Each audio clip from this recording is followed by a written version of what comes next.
Good morning, student, and today's our topic is DNA replication. Now we have studied about different things, that is we have studied about the structure of DNA, we have studied about the difference or why the DNA is considered as best genetic material in comparison to RNA.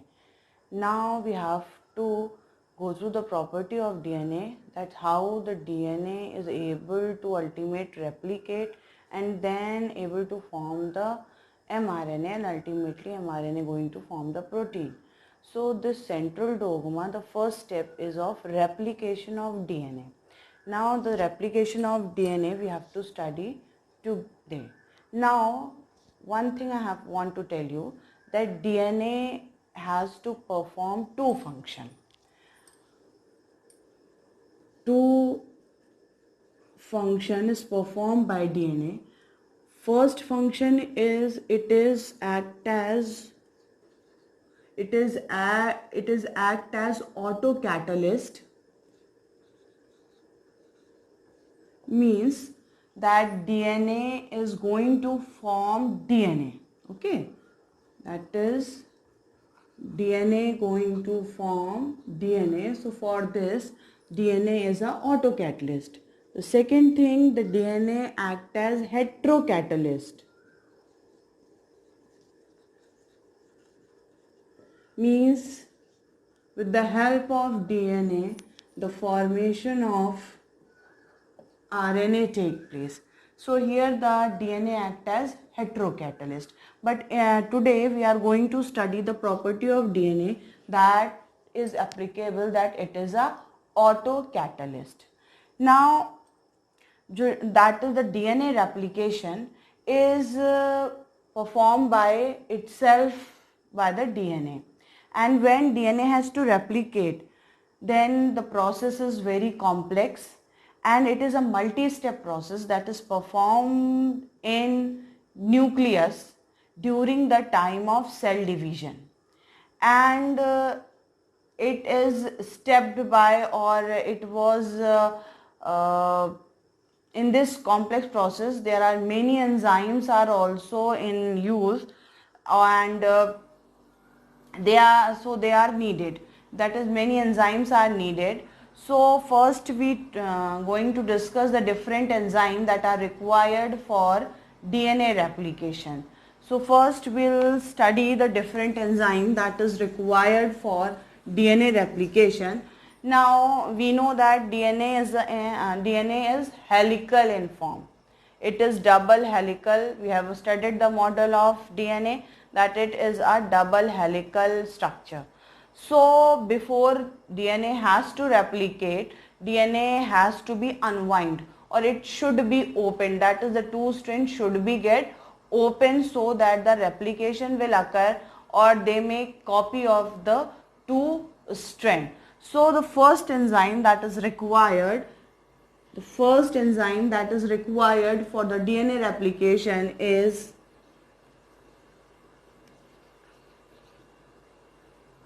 helicase. Helicase is the enzyme which is required for DNA replication, and it will unwind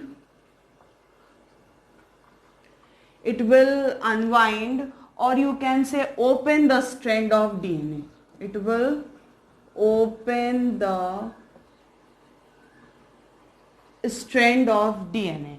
Actually it acts as a scissor which broke the bond between the nitrogenous base, that is adenine, guanine, thymine, cytosine. The hydrogen bond which is present between them is get broken up by this helicase enzyme, and by breaking the bond the two strand get uncoiled. Remember, you will see a rope which is twined around each other, and if we have to open the rope, 2 or 3 rope are twined, and then we have to open it, we have to apply force or for separating them. So that is the case for helicase, that it will unwind the two strand of DNA. The second enzyme that is utilized or used in a DNA replication, that is called topoisomerase.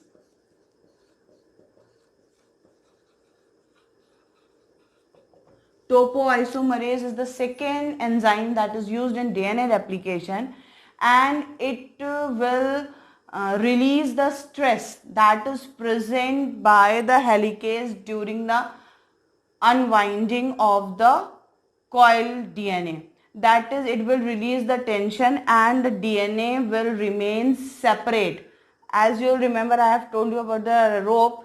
If we are stretching the rope is unwind. But if we release the tension, then what happened? The rope again recoiled. So to stop this recoiling of DNA, this topoisomerase is there. It will bind to the DNA and stop the recoiling of DNA so that the DNA does not again come into a helical form. This is the role of topoisomerase. That is, it keeps the strand separate. Now the third enzyme that is used in the replication of DNA is single strand stabilizing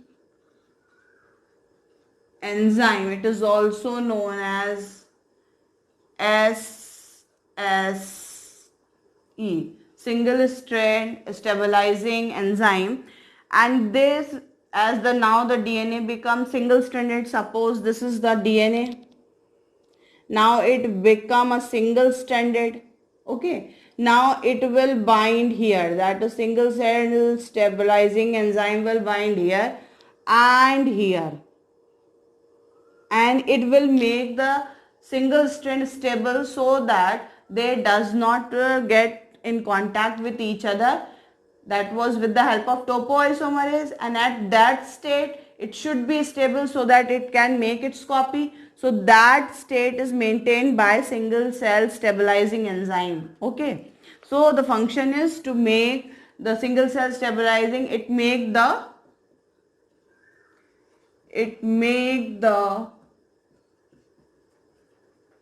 strand stable. Okay, this make the strand stable. Now fourth enzyme that is required is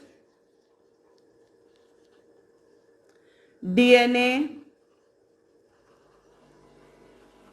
polymerase 1, and this DNA polymerase is DNA dependent DNA polymerase.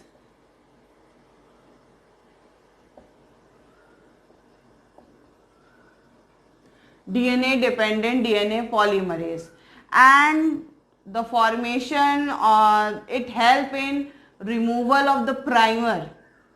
Now what is primer is? Primer is a short stranded RNA segment which is attached, which is formed during the replication of DNA, as this enzyme, that is DNA polymerase, is unable to start the replication process, but it can initiate. It does not start, but the elongation can take place by this. So first there is another enzyme that I'll talk to you just now, that will make a small strand of RNA primer, that is known as small stranded, that is of basically it is of 4 or 7 to 6 base pair strand that is formed, and that was this primer was replaced by this, and the gap was filled by polymerase 1. Now the next enzyme that is required by during the process, that is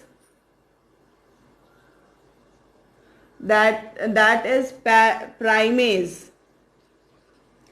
And this primase is DNA dependent RNA polymerase. Okay, or you can say not as primase, you can also call it as a RNA polymerase enzyme. So this primase is utilized for attaching the primer to the DNA so that the replication can start. Now the next important enzyme that is utilized during the process is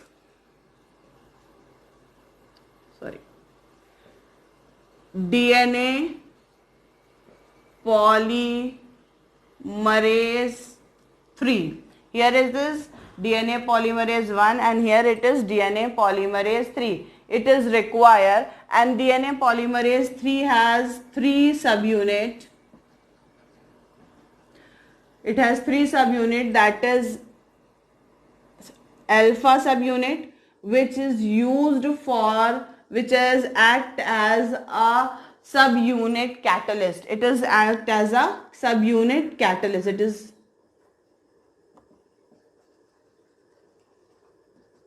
now next is abscin.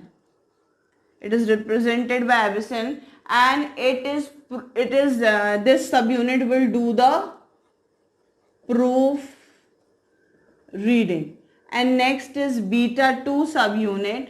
This will help in sliding clamp.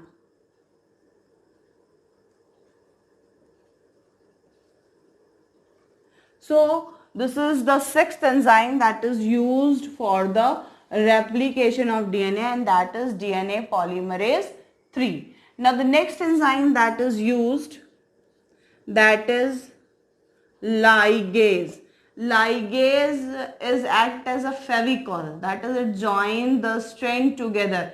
As we'll come to know that the DNA form in segment in one strand and it is continuous in another strand. So where the DNA is discontinuous, there should a binding thing is required, and that binding thing is the enzyme that joins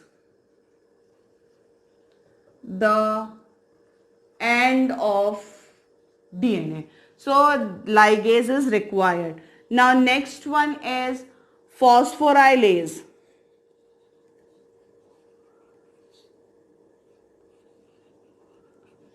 Phosphorylase is another enzyme which will help in activation of nucleotide. It will activate the nucleotide so that the nucleotide activated, that energy is gained by them, and they are able to join together. Okay, so that was used by phosphorylases. And the last enzyme that is used is nucleases, and it will cut and defective nucleotide, as we will say that DNA polymerase will that DNA polymerase 1 will remove the primer, and this will also it also do the proofreading of whole DNA. It will remove the unwanted nucleotide or any nucleotide which is incorrectly bind to the DNA. So that nucleases will do the proofreading. Now out of this, children, there are 9 enzymes I have told you. Out of this, in your NCERT book, only the given one is helicase.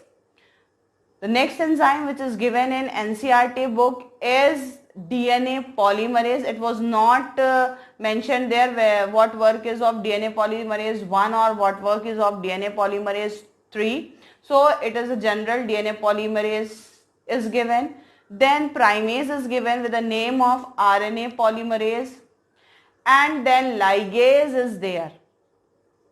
So these are the enzymes which is given in your NCERT book, but as a whole these 9 enzymes are required for the process of DNA replication. So these are the enzymes which is required. Now in next video we'll see how the replication will go on. So we'll study the replication in next.